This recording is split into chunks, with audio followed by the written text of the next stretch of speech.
My name's Alan, I'm Steve's dad, and it's my honour to kick off the speeches today. First of all, can I welcome you all to Shelby and Steve's wedding. Let's get the right way around. First of all, can I say, doesn't Shelby look absolutely stunning? Give me your love and tell me your secrets, 'cause we're in this together now.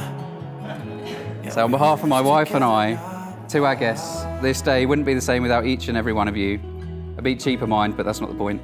I know some of you have gone to great lengths to be here today, so from the bottom of our hearts, we thank you.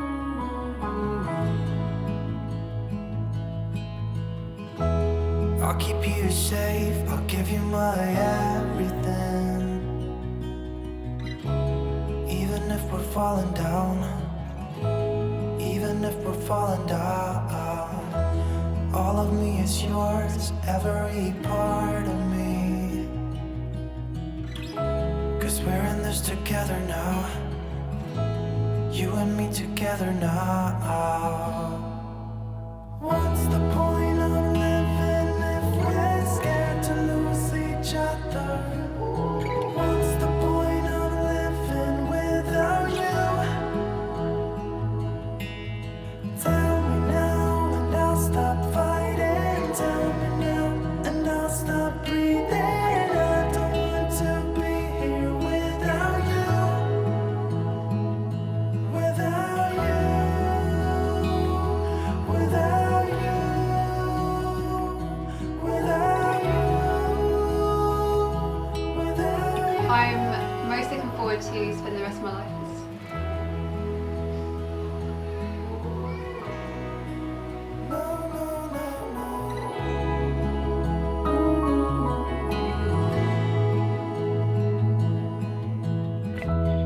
Really looking forward to just growing our family. So we've already got Arlo, and I just want to have some more kids. Just grow old, be happy with each other, and just do all the things we're doing at the moment. But I don't want anything to change to it just because we're getting married. I just want us to stay young forever. I know it won't happen, but... 'Cause we're in this together now, you and me together now. most looking forward to spending the rest of my life with Steve and having more kids with him and basically just having quite a nice life. You know, I don't really want a lot, but as long as I'm with him, then that's fine. Scared to lose each other. What's the point of living without you? Tell me now and I'll stop fighting. Tell me now and I'll stop breathing. I don't want to be here without you. I'm balancing my life on this show.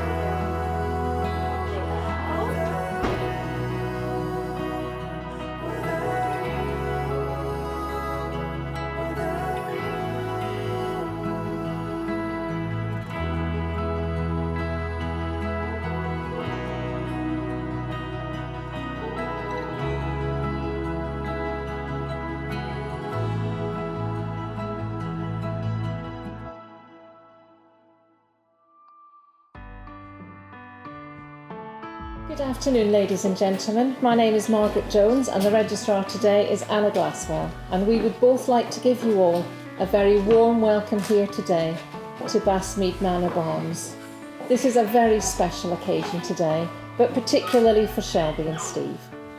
Shelby and Steve have asked you all here today to witness and to share in the joy of their wedding ceremony. Through their vows, they will be making a lifelong commitment to one another. And by your presence here, you are expressing your love and support for them both. And I can feel my heart skip a beat or two. I don't know how to breathe. I don't know how to breathe. And I can feel within I am black and blue. Can't explain what she really is. Can't explain what she released when she said, "Spare me, spare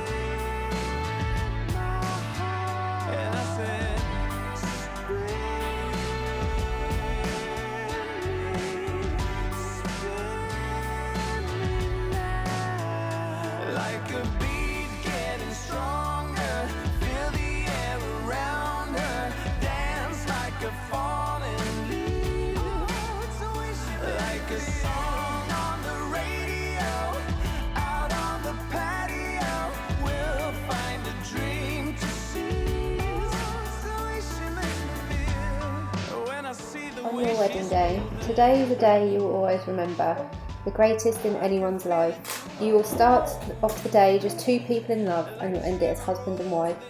It's a brand new beginning, the start of a journey with moments to cherish and treasure. And although there'll be times when you both disagree, these will surely be outweighed by pleasure. You will have heard many words of advice in the past, when the secrets of marriage were spoken, but you know that the answers lie hidden inside, where the bond of true love lies unbroken.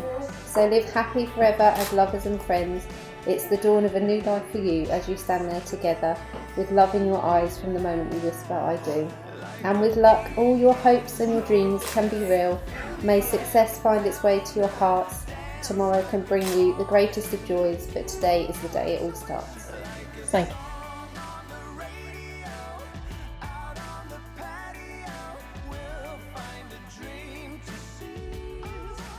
Shelby, with this ring, I promise to love and care for you, I promise to love and care for you, to comfort and protect you, to comfort and protect you,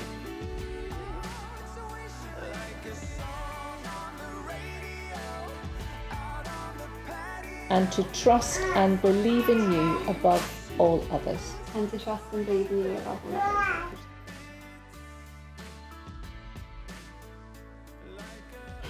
Shelby, ever since she came into my life, you've shown me nothing but love and affection.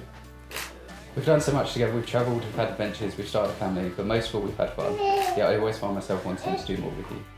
You know me better than anyone else in the world, and somehow you still manage to love me. You are the one person I truly love, the person I want to spend my life with. So today I stand before you, in the presence of our friends and family, and I make you these solemn vows. I will love you, cherish you, and look after you. I will support you, look out for you, and protect you. I will always be there for you, to laugh with you and cry with you. And everything I do will be for you and our family. Thank you. Oh, I'm not done. All right. So these are my pledges to you, and I trust you know that whenever you need a hand to hold, mine will be never far away, and I promise it will never let you go. You are the love of my life, my one true friend, my soulmate. I love you with all my heart, now, forever, and always. Steve, from the moment I met you, I knew that you were the one. I'm so lucky to find you so early in my life. Some people spend their whole life searching for a love like ours, but never find it. Whilst others only read about it in fairy tales, yet I had a dream and you came true.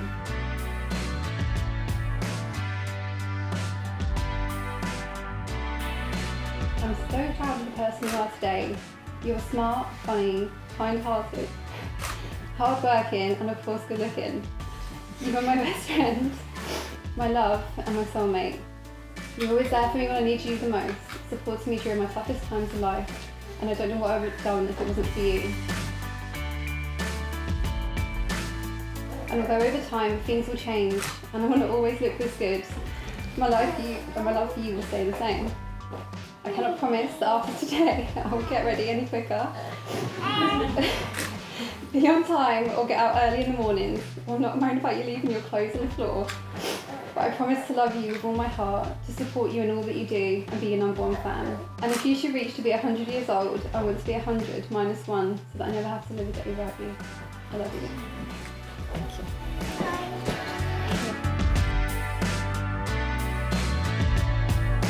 It is now my great pleasure and my privilege to declare you husband and wife. You may give your wife a kiss.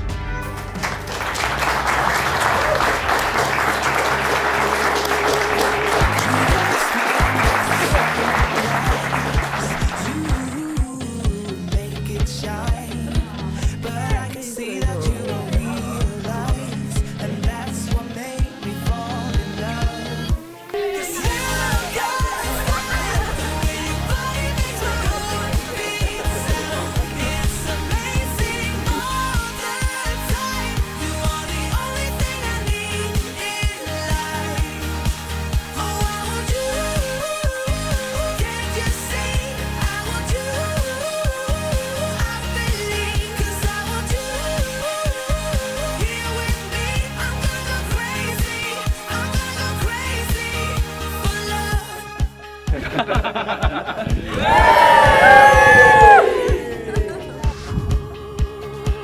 I look at you and know it's alright. You read my mind, but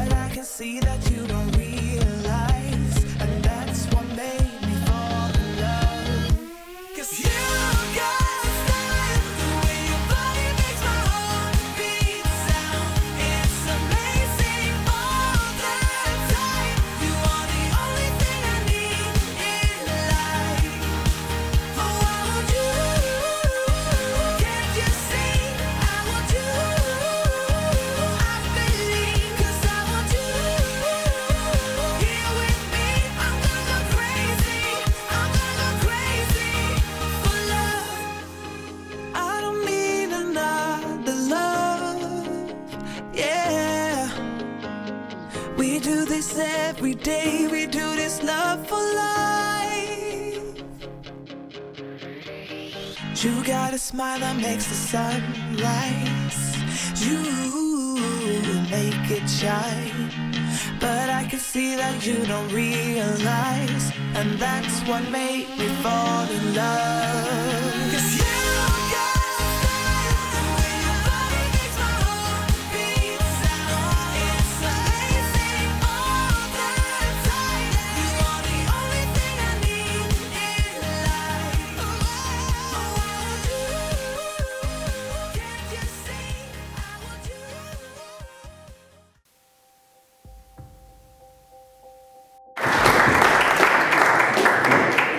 Before we went into the ceremony, after I'd chased Shelby around the courtyard and got hold of her, stopped her running away, she said, "I'll never look this beautiful again." And I said to her, "Shelby, you look stunning. Ordinarily you look beautiful, but today you look absolutely stunning." And hasn't the day gone fantastically well so far, up to my speech? So I've known Shelby for about 6 years now. Now we've shared some amazing memories together over the last 6 years, but I have to admit, when we first met, I wasn't her biggest fan. She wore this god-awful panda hat, and most days she sat quietly at the end of the road. However, my initial judgment was proven wrong one night in Magaluf.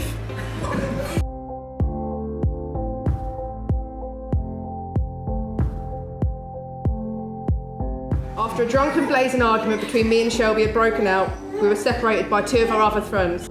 I was locked on the balcony for about half an hour to calm down, and Shelby was wrestled down to the poolside. Now, I'd love to say that I escaped from the balcony, but let's face it, I'm not the most agile of people, and I had to sit and wait for the door to be unlocked by our friend Nav.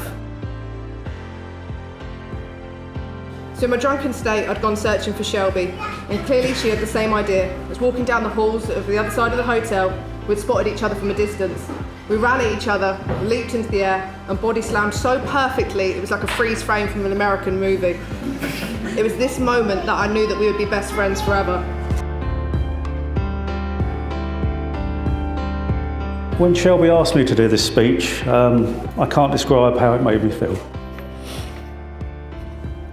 Deeply honoured and very privileged spring to mind, but that doesn't really express how special this is to me, Shelby. So thank you for the opportunity to speak on your special day and of course to walk you down the aisle. So we'll skip through to Shelby's childhood and fast forward to 10th of November 2014 when I believe Steve and Shelby got together.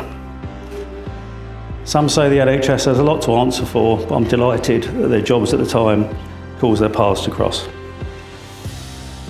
I remember how excited Steve was when he told me he was dating somebody called Shelby. I thought this sounded very promising. A young woman with the same name as one of my favourite cars of all time, the Shelby Mustang. He later showed me some photos, and I believe I'm not the only person to have told him he was punching well above his weight.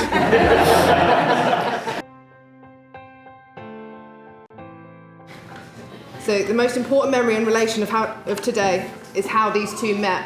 And I feel I have to speak about it because I was actually there, without the rose-tinted glasses that these two will describe. Now, Shelby was having to take me to A&E due to the fact that my foot was swelling by the second. And by the time I'd been through triage and sat on the other side, my foot was twice the size of my head. As I sat so eloquently at the side, Steve walks past with a fresh haircut, very similar to the one he's modelling now, perhaps a little bit more on top. Now, Shelby had told me that she used to date this guy a few years back and said that how he was always the one that had got away. So, as true female FBI agents, as we all are, we checked WhatsApp and realised that he had the same number. Now, if I knew that she wouldn't shut up about him for every day from that moment, perhaps I wouldn't have encouraged it as much. Now, Steve, you have truly swept Shelby off of her feet and filled her life with love, laughter and adventure. From the moment you two reconnected, Shelby's life has brightened, and I thank you for treating her like the queen that she is. Watching you two blossom and grow together as a couple, and now as a family, there isn't anybody else in this world who makes Shelby as happy as you, and I wouldn't want my phone calls interrupted by anyone else. Shelby, you and your family have become a second family to me. We've laughed, we've cried with laughter together. The night that you told me your dad had died, my heart broke alongside yours. Fred to me was a man of few words, a couple of shrugs here and there, but mostly when I think of Fred, he stood there with his hands in his pockets, a big smile on his face, and a huge chuckle. Shelby, your dad would have been so proud to see you today. Even though he may not have expressed it in so many words, we know he was excited to get measured up for his suit, and his remark of walking you down the aisle of, "I'll get you there," you knew he was bursting inside with pride. You certainly get your work ethic from your dad, constantly working hard to provide for your family and working all hours to ensure that no one goes without. Throughout many years of our friendship, I've never really knowingly told you how much of an impact you've unknowingly had upon my life. You're a complete inspiration to me. I admire your strength, your feistiness, your intelligence, and how to take life in your stride. You have always pushed me to be a better person, achieve more when I didn't think I could, and put me back on my feet when I felt like the world was crashing down. You're my complete idol, and you're more than a best friend to me. You really are the sister that I never had. Thank you for being you.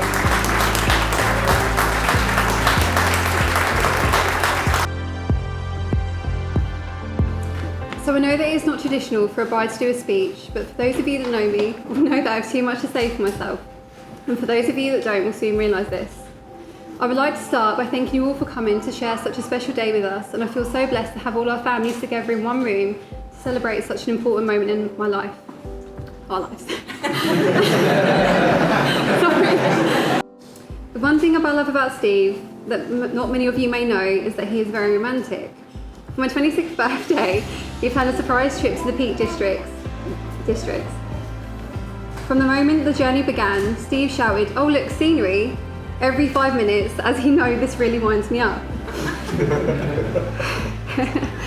He wouldn't tell me where we were staying right up until we pulled up to the cottage, and it had its own private hot tub. Steve confessed to me that he'd never been in one before, but as soon as he got in it, it was difficult to get him out.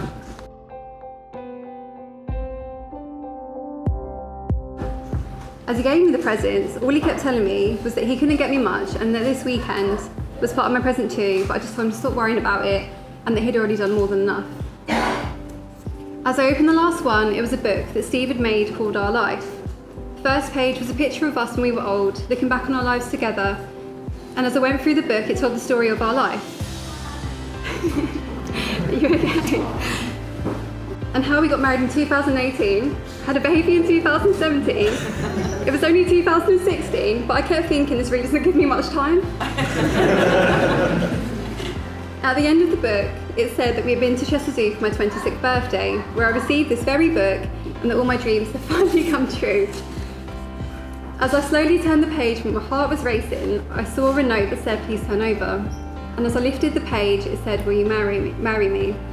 As I looked up, there was Steve on one knee holding the most beautiful ring that I'd ever seen, as he asked me to marry him. I was so happy, I think I just started to cry, and although Steve will tell you that he didn't, he definitely did. I was fine. As you can see.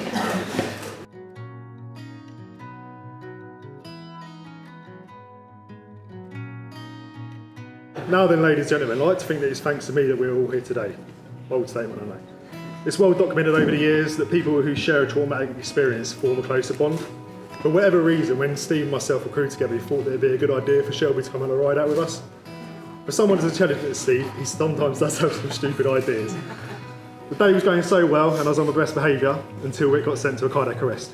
Me, being my usual shaft self, decided that it'd be a great idea to take a small humpback bridge a bit too quickly. It was when we were airborne and I was hoping to land the 6-ton ambulance back on the road and not in the water, that I heard what could only be described as a high-pitched woman's scream.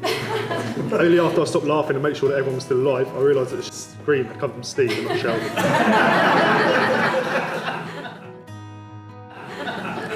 Continuing along the work line, Steve has an eidetic memory, which makes him a complete pain in the arse to work with. One of the jobs that springs to mind is a regular we had. By the time we'd arrived at the job, he'd completed the paperwork. He wouldn't come into the job because he already knew what was going to happen, didn't he, Steve? Another job that we were thinking about earlier was a job that we first went to when it was my first or second day. It was a little old lady that had fallen over in the nursing home. And you didn't think her leg was broken, did you? That's how it was. When I was working with Steve, it wasn't like being at work. It was like having a day out with one of your best mates. Sean and I were separately crewed with Steve for years and years, and I can honestly say that I'm the paramedic today because of him, and Sean will agree, and for that, we thank you.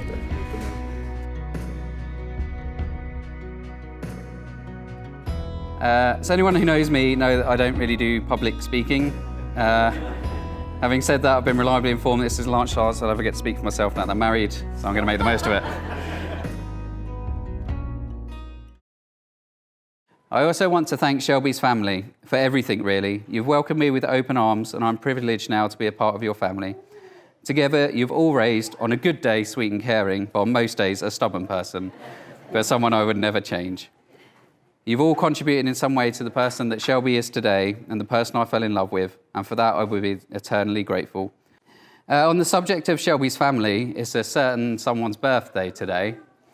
So Janet, my new mother-in-law, if you would please stand. And if everyone would just join me in singing a happy birthday to her. Happy birthday to you. Happy birthday to you. Happy birthday, dear Janet. Happy birthday to you.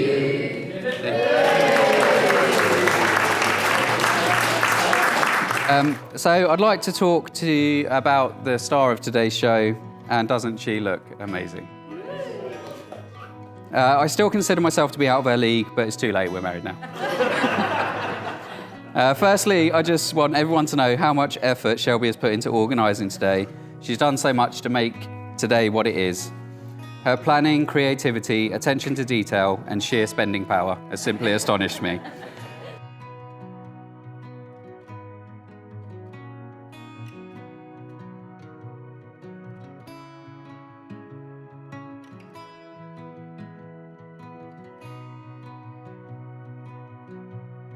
Today is everything I hoped for, and thank you for making it so perfect. Shelby and me first met when she was 17. She was the unfortunate passenger in a car I came across in a professional capacity. Just another job, as they say. Several months later, I popped into a bakery to grab some food, and guess who was working behind the counter? I'd obviously made an impression as she recognised me straight away. We got talking, and we exchanged numbers, but a long story short, nothing really came of it. Fast forward several years, and thanks to, despite what she said, some unfortunate and very suspicious carpet burns her bridesmaid Abby had sustained, we bumped into each other in a hospital corridor. I'm joking. Now, I'm not believing in the weird and wonderful, but fate certainly gave us a second chance. We glanced at each other, not quite knowing if the vaguely familiar face was the person that we thought it was. As I stood looking back down the corridor, I got a text on my phone asking, "Was that you?" We got chatting, and the rest, as they say, is history. You work so hard to provide for us as a family, and I know that we'll never have to worry as you will always be there for us. They say that you shouldn't marry someone that you can live with, but to marry the person that you can't live without. So I'd like to propose a toast to the man that I cannot imagine my life without, and that is my husband, Steve. So, to Steve. So to my wife, Shelby, as you've already said, they always say you shouldn't marry someone you can live with, you should marry the person you can't live without.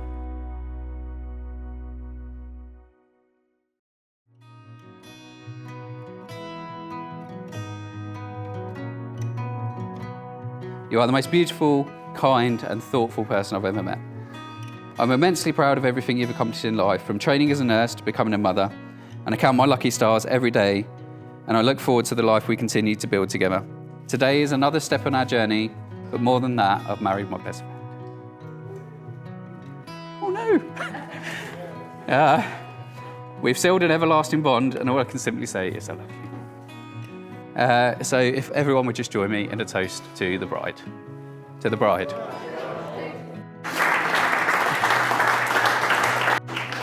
On a final note, you may be aware that Shelby's dad isn't here with us today. I'm not going to dwell on this too much, as he is very sorely missed. Suffice it to say, he was taken far too soon, and I'm sure he's with us here in spirit. You may all notice some British Heart Foundation pin badges on your tables. A donation was made in his name, and it would be nice if you wore those in his memory. So with that in mind, I'd ask you all to raise your glasses for Fred. Gone, but certainly not forgotten. To Fred.